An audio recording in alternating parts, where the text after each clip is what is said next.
അപ്പോൾ നമ്മളിന്ന് പിണ്ടിയുമ്പോൾ കുത്താനുള്ള പൂവാണ് ഉണ്ടാക്കുന്നത്. അപ്പം മജന്ത കളറും യെല്ലോ കളർ പേപ്പറാണ് യൂസ് ചെയ്തിരിക്കുന്നത്. അപ്പം മജന്ത ഷീറ്റ് ഞാൻ കുറച്ച് വീതിയിൽ തന്നെ കട്ട് ചെയ്തെടുക്കുകയാണ് കേട്ടോ.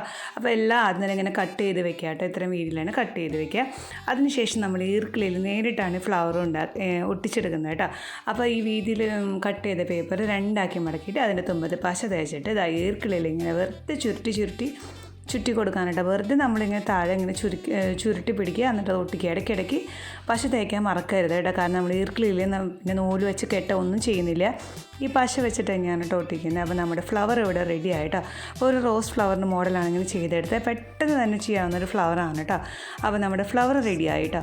ഇനി ഈർക്കിളിയുടെ താഴെ ഭാഗത്ത് ചെയ്യുന്നത് യെല്ലോ പേപ്പറാണ് കേട്ടോ. യെല്ലോ പേപ്പർ ഇതുപോലെ തന്നെ വീതിയിൽ മടക്കി എടുത്തിട്ട് നമ്മൾ രണ്ടാക്കി മടക്കുക. ആ രണ്ടാക്കി മടക്കി അതിൻ്റെ മടക്ക് വീണതിൻ്റെ തൊട്ട് നീക്കി നമ്മളിതുപോലെ പശ തേച്ച് കൊടുക്കുക കേട്ടോ. താഴെ വരെ നമ്മൾ ഗമ്മ് തേച്ച് കൊടുക്കുക. അപ്പോൾ മടക്ക് വീണതിൻ്റെ അടുത്തല്ല, മടക്ക് വീണതിൻ്റെ തൊട്ട് നീക്കിയാണ് കേട്ടോ പശ തേക്കേണ്ടത്. അതിനുശേഷം ഇത് പേപ്പർ ഇങ്ങനെ വീണ്ടും രണ്ടാക്കി മടക്കുക. അപ്പോൾ പശ തേച്ച് കൊടുത്ത് അത് ഒട്ടിപ്പിടിക്കും കേട്ടോ. അപ്പോൾ അതിൻ്റെ ഇടയിൽ ഒരു ഗ്യാപ്പ് വരും.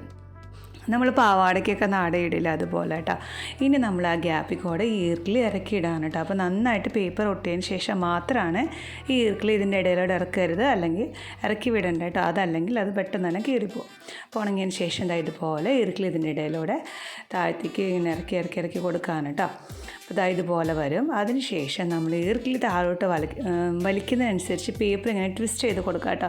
അപ്പോൾ എത്രത്തോളം ചുരുക്ക് വേണം അതുപോലെ ഇങ്ങനെ ട്വിസ്റ്റ് ചെയ്ത് കയറ്റി വിടുക. അതുപോലെ ചിലപ്പോൾ 1-2 പേപ്പർ ഇതുപോലെ ചെയ്യേണ്ടി വരും കേട്ടോ ഒരു ഈർക്കിളിയിൽ. അപ്പോൾ നമ്മുടെ പിണ്ടിയുമ്പോൾ കുത്താനുള്ള ഫ്ലവർ റെഡിയായി. അപ്പോൾ താഴെ കാണുന്ന ഭാഗം ഞാൻ ചാക്ക് നൂലിലാണ് ചെയ്തെടുത്തത് കേട്ടോ.